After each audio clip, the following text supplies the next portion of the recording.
நான் இன்னைக்கு தெளிவாக இந்த வார்த்தை எடுத்து பிரசங்கிக்கும் போது இந்த பிரசங்கத்தை நீங்க முழுமையா கேட்டு நீங்க இவைகளை ஜெபித்து இதை விசுவாசித்தால், நான் இன்னைக்கு தெளிவா சொல்லுகிறேன், யாபேசனுடைய எல்லையை விரிவாக்கின தெய்வம் இன்னை எல்லை விரிவாக்கம் இல்லாத குறுகின அளவிலே ஆமே வீடை கட்டி வைத்து அதில் வாழ்ந்து கொண்டு ஒருவர் கூட இன்னொருவர் வரும்போது தங்க முடியாத அளவிலே நெருக்கம் அனுபவிக்கிற உங்களுக்கு ஒரு விசாலதை உண்டாகும்.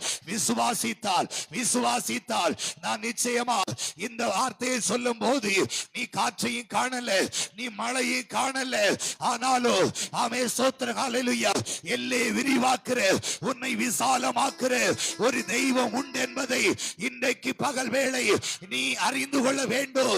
எல்லையை விசாலமாக்குற கர்த்தர் இன்றைக்கு பகல் வேளை நம்மண்டையில் இருக்கிறார் என்பதை நீ நன்றாக அறிந்து கொள்ள.